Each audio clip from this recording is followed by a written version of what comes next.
Bonjour tout le monde, aujourd'hui nous allons faire un rond plat en maille serré. Alors pour ceci, je vais prendre le fil, je vais l'entourer autour, nous allons faire un anneau magique, hop, comme ceci. Ensuite, je vais venir faire 6 mailles serrées, 1, 2, 3, 4, 5, 6. Vous resserrez le fil comme ceci et vous venez piquer votre crochet ici dans la première maille et vous faites une maille coulée. Je vais venir faire 2 mailles serrées ici dans la même maille là où j'ai fait la maille coulée. Alors je fais 2 mailles serrées, 1, 2, ensuite 2 mailles serrées dans la suivante, 1, 2, 2 mailles serrées dans la suivante, 1,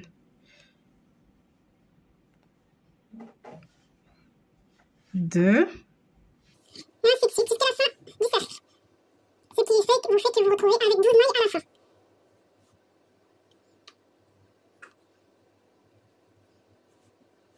Vous venez vous accrocher ici dans la première qui est là. Vous faites une maille coulée, une maille en l'air. Je viens dans la même maille faire une maille coulée. Je viens venir marquer cette maille.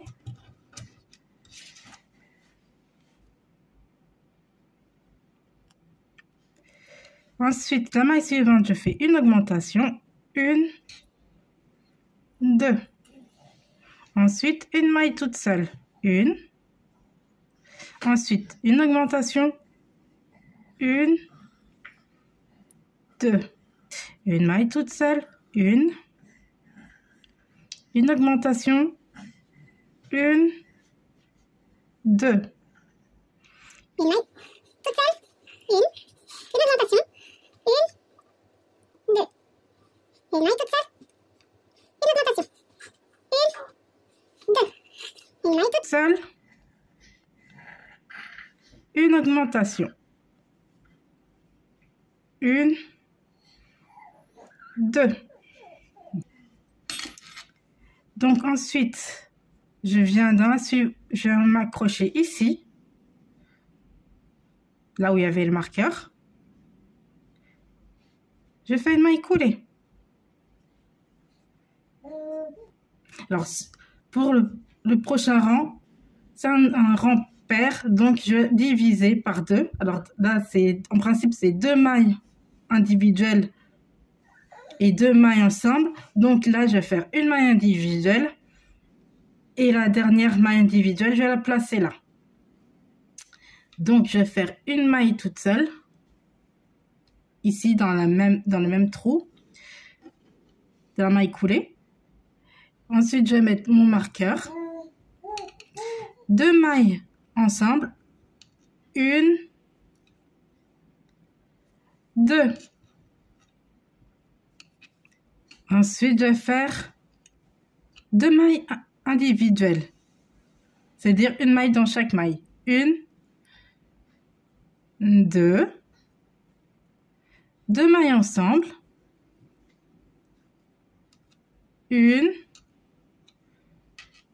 2. 2 mailles individuelles, c'est-à-dire une maille dans chaque maille. 1, 2. 2 mailles ensemble. 1, 2. 2 mailles individuelles, 1, 2. 2 mailles ensemble, 1, 2. 2 mailles individuelles, 1, 2. 2 mailles ensemble, 1, 2. deux mailles individuelles. Une, deux. Deux mailles ensemble. Une, deux. Et là, dans la dernière maille, je vais faire une maille toute seule. Voilà. Parce que j'ai partagé les deux premières mailles individuelles en deux. Là, je me retrouve avec 24 mailles. Maintenant, je vais venir faire une maille coulée. Une maille en l'air. Là, je vais faire 3 mailles individuelles. On est sur un rang impair, donc je ne sépare pas. La première maille, je la fais sous la maille coulée. Hop. Je mets mon petit marqueur. Ensuite, 2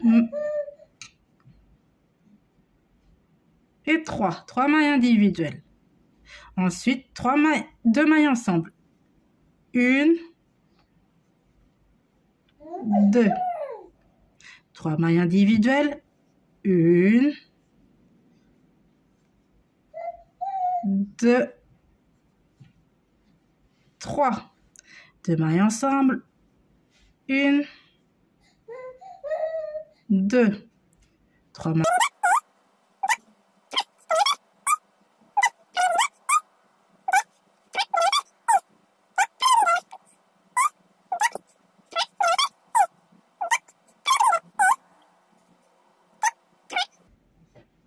Et je termine par 2 mailles ensemble.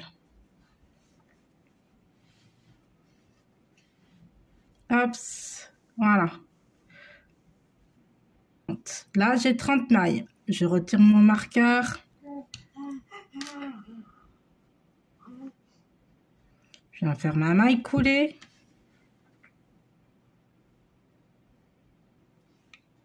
Une maille en l'air. Là, maintenant, 4 mailles individuelles et une diminution. Donc là, pour le premier rang, pour les deux premières, je vais faire 2 mailles individuelles et je terminerai ici par 2 mailles individuelles. Donc, je fais une maille dans la première maille sous la maille coulée. Je mets mon marqueur. Une deuxième maille individuelle. 2 mailles ensemble. 1, 2. 4 mailles individuelles. Oui, là, ça revient normal. 1, 2, 3, 4. 2 mailles ensemble. 1,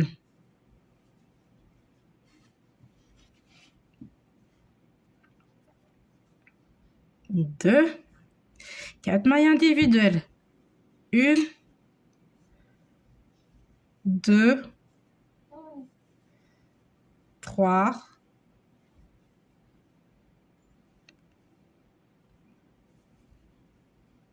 4. 2 mailles ensemble. 1, 2,